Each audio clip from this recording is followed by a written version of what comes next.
welcome. This is your host, Joy Harrington.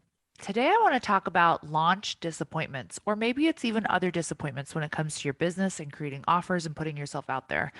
And I'm bringing this up because there's a common struggle that people face when they're creating offers, when they're creating something that they would like to launch and sell and have a big sellout and, make that elusive 10K or 5K or whatever it is when it comes to this thing that they're offering. And I was working with a client who's coming up with her next program. And based on the length of time and all the things, she was calculating the price and said, I want to say this price because it makes sense with the amount of time that they're getting, with the amount of information they're getting, everything that I'm putting into it.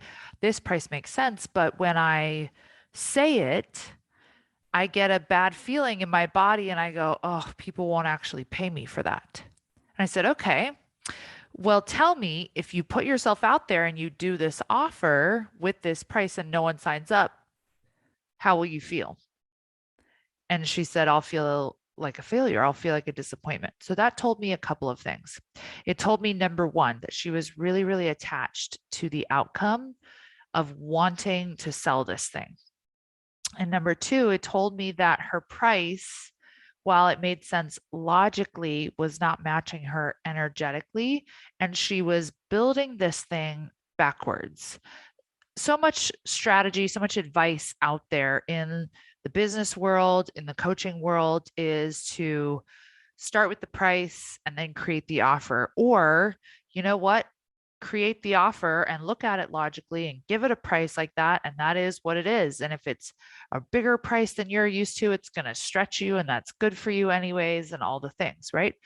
There is some truth to that. There is some truth to the fact that you will be stretched when it comes to upping your prices and increasing them.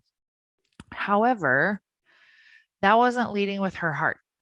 And if you guys have listened to any of my podcasts, you know that I'm here to lead with your heart.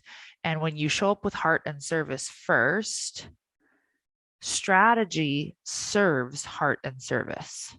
So strategy is always secondary to heart and service. And so I said, let's sit down and look at what these people actually need. Because at this point, she was just throwing in extra things. I could add in this, I could add in this, I could add in that. And when I asked her why she was adding in those things, she said to make the price feel better to her.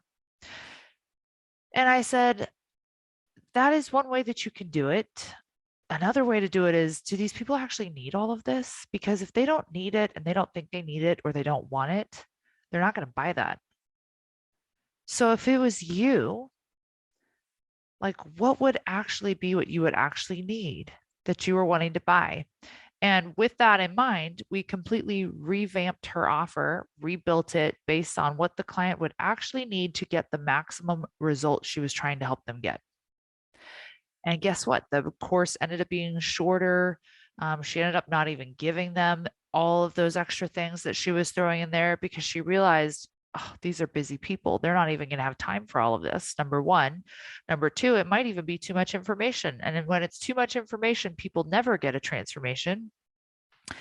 And number three, they don't actually need all of this to get a transformation, which is the entire goal of the course, of the program.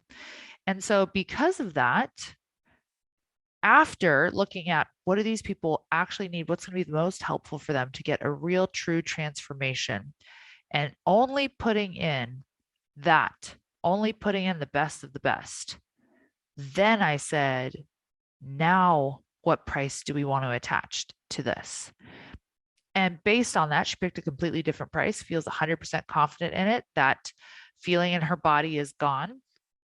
And the pressure is gone because she knew, you know what, if I put this out there and no one signs up, I'll be fine. I'll see it as like guess that didn't work, because she felt 100% confident in her offer. She knew it was exactly what they needed. She knew the price was a steal. And so knew it would not be a reflection on her. It would not make her feel like a failure. And so that's what I want to ask you today. Are you setting yourself up to feel like a failure because you are trying to reach for these things, for these lofty goals or those raised prices or whatever it is that everybody else is doing and says that you need to do? Are you setting yourself up for failure because it's not authentic to you? It's not authentic to your offer. It's not authentic to what your client needs.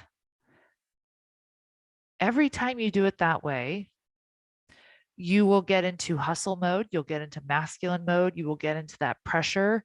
You might hide. You might not show up and put yourself out there. You might pretend that you don't really like want it or put yourself out there, right? There might be all different kinds of self-sabotage that comes forward. When you know that this offer is exactly what this person would need, and it is the best of the best that you can offer, and the price goes equal to it. It is equal. It is not more than what you're giving. It's not less. It is equal to that. And you feel that to your gut, 100% integrity with that price.